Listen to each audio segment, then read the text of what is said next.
যদি এটা মাখিয়ে চব্জি জোখাৰ পাল্লাত পৰে তেতিয়া বেছি পাৰ্থক্য নহয়, কিন্তু যদি সেই মাখিটোৱে সোণ জোখাৰ পাল্লাত পৰে পাৰ্থক্য কিন্তু বহুত হয়। সেয়ে আমি ক'ত থাকোঁ আৰু কাৰ লগত থাকোঁ সেই সংগই আমাৰ মূল্য নিৰ্ধাৰণ কৰে। চাহ আৰু চৰিত্ৰ যদি পৰি যায় দাগ থাকিবই। সূৰ্যই গোটেই দিন পোহৰ দিয়ে, মমবাতিয়ে আধা ঘণ্টা আৰু মেচৰ কাঠিয়ে অলপ সময়, কিন্তু আশীৰ্বাদে গোটেই জীৱনটো পোহৰাই দিয়ে।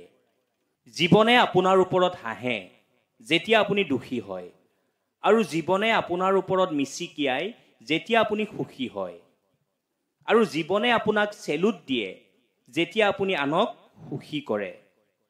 তুমি কেৱল নিজকে দুৰ্বল বুলি ভাবি আছা। এবাৰ ভাবি চাবা, তুমি তোমাৰ কাৰণে যি কৰিব পাৰিবা আন কোনেও কৰিব নোৱাৰে। কাৰোবাৰ লগত থকাৰ কাৰণে যদি আপোনাৰ বিচাৰ শুদ্ধ হয় তেতিয়া বুজিব যে সেই ব্যক্তিজন সাধাৰণ ব্যক্তি নহয়। যদি আপুনি আনৰ দুখত উদাস হয় তেতিয়া আপোনাৰ ওচৰত দুখ নাহে, আৰু যদি আনৰ সুখত সুখী হয় তেন্তে সুখে কেতিয়াও আপোনাক এৰি নাযায়।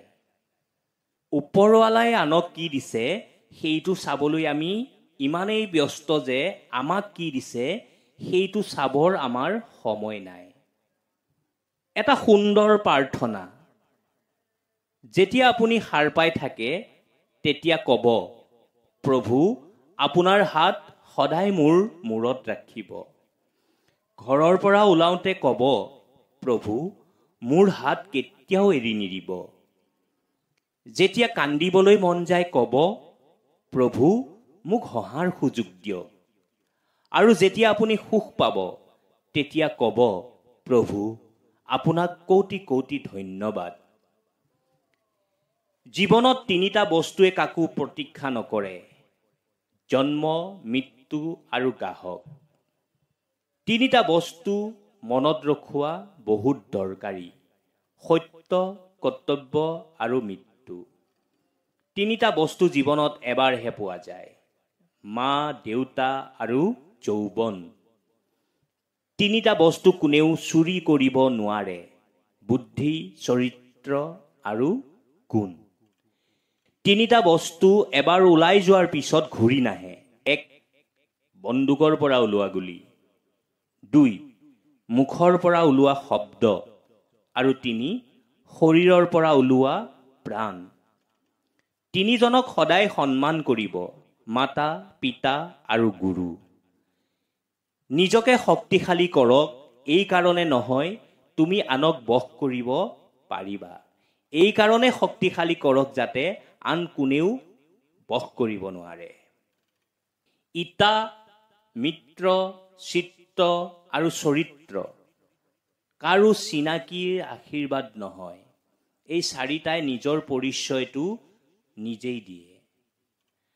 ভগৱানে কয়, আৰতি হৈ আছে, শংখ বাজি আছে, পূজাত সকলো ব্যস্ত হৈ আছে, মন্দিৰৰ বাহিৰলৈ চোৱা, ভোকত সৰু ল'ৰা ছোৱালী শুই আছে।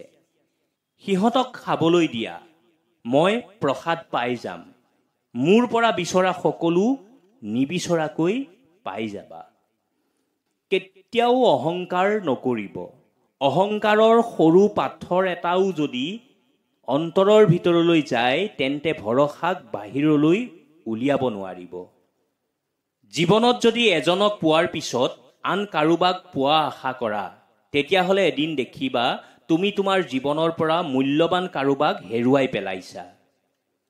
মানুহৰ মনটো বুজিবলৈ চেষ্টা কৰা, কথাবোৰ নহয়, কাৰণ এটা কথা বহুতো মানে থাকে। কাৰোবাৰ জীৱনত সুখৰ গল্প লিখিবলৈ যদি এডাল ভাল পেঞ্চিল হ'ব নোৱাৰে তেনেহ'লে এডাল ভাল ৰবৰ হ'বলৈ যত্ন কৰক, যাতে তেওঁৰ জীৱনৰ দুখ কষ্টবোৰ মচি দিব পাৰে। তেলযুক্ত খাদ্য আৰু তেলযুক্ত কথা দুয়োটাই সোৱাদযুক্ত আৰু মিঠা হয়, কিন্তু প্ৰথমটোৱে শৰীৰ নষ্ট কৰে আৰু দ্বিতীয়টোৱে সমাজ। জীৱনত নিজৰ সিদ্ধান্তক যিমান গুৰুত্ব দিব পাৰিব আপোনাৰ জীৱনত আনৰ প্ৰয়োজন সিমানেই কমিব। কিছুমান মানুহ আমাৰ জীৱনত অহাৰ বাবেই আমি শিকিছোঁ সকলো বিশ্বাসৰ যোগ্য নহয়। জীৱন কাৰো বাবে ৰৈ নাথাকে, কিন্তু মনটো কাৰোবাৰ বাবে কেতিয়াবা ৰৈ যায়। প্ৰিয় মানুহৰ কাৰণে সম্পৰ্ক বনালেই নহ'ব, সম্পৰ্ক মৰ্যাদা ৰাখিব জানিব লাগিব। শুনিবলৈ বেয়া লাগিলেও এইটো সত্য যে বৰ্তমান সৌন্দৰ্য আৰু টকাই মানুহৰ পৰিচয় দিয়ে। বহুজনৰ হাত স্পৰ্শ নকৰি এজনৰে হাত শক্তিশালী কৰি ধৰা, দেখিবা ভৱিষ্যতটো সুন্দৰ হ'ব। কথা হজম কৰিবলৈ শিকাটো বহুত ডাঙৰ গুণ। এইটোৱে আপোনাক জীয়াই থাকিবলৈ সহায় কৰিব। সকলো শিক্ষা কিতাপতেই পোৱা নাযায়, কিছুমান শিক্ষা জীৱনৰ পৰাও পোৱা যায়। মুখে মুখে তৰ্ক কৰিলে প্ৰথম ক্ষতি আপোনাৰে হ'ব, কিয়নো আপোনাৰ যুক্তিবোৰ আনে বুজি নাপায়, কিন্তু তাৰ কথাবোৰে আপোনাৰ মনক আঘাত ঠিকেই দিব।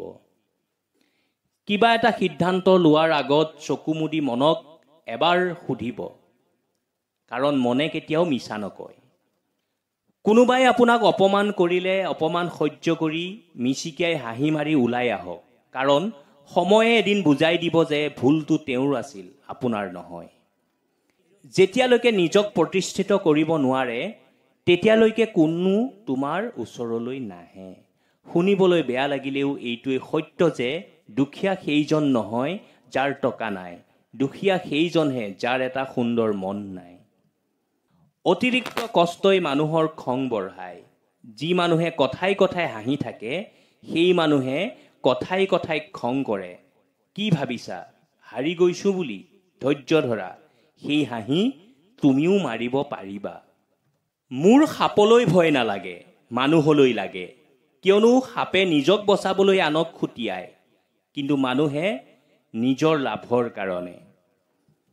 মোক নিজৰবোৰেই ডুবাবৰ কাৰণে ঠেলা মাৰি দিলে। লাভ এইটোৱে হ'ল যে সাঁতুৰিবলৈ শিকিলোঁ।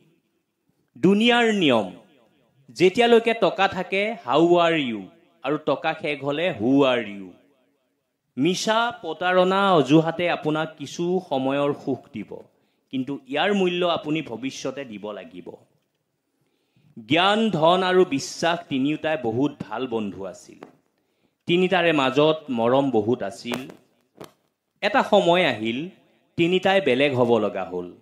তিনিওটাই এজনে আনজনক প্ৰশ্ন কৰিলে, আমি ক'ত লগ হ'ম? জ্ঞানে ক'লে, মই বিদ্যালয় আৰু মন্দিৰত লগ পাম। ধনে ক'লে, মই ধনীৰ ঘৰত লগ পাম। বিশ্বাসে মনে মনে থাকিল। দুয়োটাই মনে মনে থকা কাৰণ সুধিলে।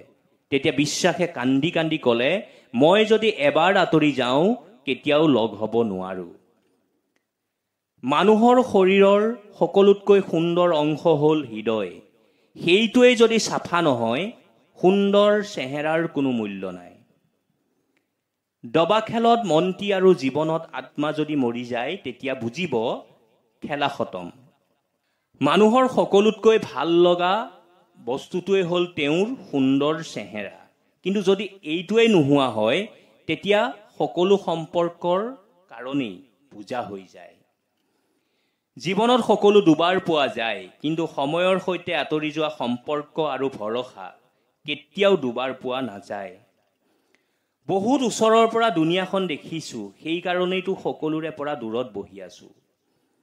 আনৰ চৰিত্ৰক সন্দেহ কৰাৰ আগতে এবাৰ সাহসেৰে নিজৰ চৰিত্ৰ ভালকৈ চাব।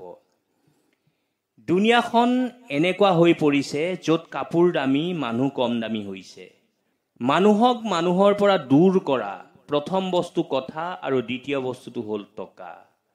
সময় তীব্ৰ গতিত গৈ আছে, কালি যিটো আছিল আজি পিছলি গৈছে।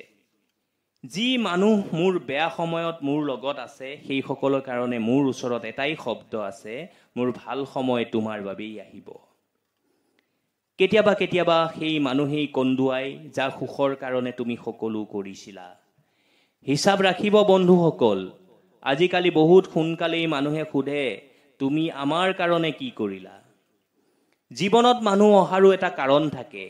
কিছুমানে তোমাক জুখি চাব, কিছুমানে শিকাব আৰু কিছুমানে ব্যৱহাৰ কৰিব। সত্যত আছো কাৰণে অকলশৰীয়া। যদি বদমাছ, হাৰামী, মিছলীয়া আৰু ঠগ প্ৰবঞ্চক হোৱা হ'লে আজি মোৰ ওচৰতো ভিৰ থাকিলহেঁতেন।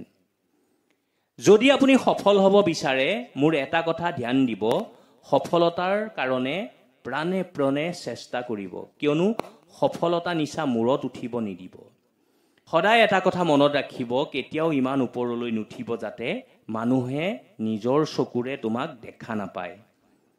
ভিডিঅ'টো যদি ভাল পাইছে তেতিয়াহ'লে লাইক কৰিব, কমেণ্ট কৰিব আৰু ইউনিক আছাম ইউটিউব চেনেলটো ছাবস্ক্ৰাইব কৰি নটিফিকেশ্যন বেলটো অন কৰি থ'ব। তেতিয়া ভিডিঅ'বিলাক প্ৰকাশ কৰাৰ লগে লগে আপোনাৰ ওচৰলৈ গৈ পাব। সদায় হাঁহি থাকক, কুশলে থাকক।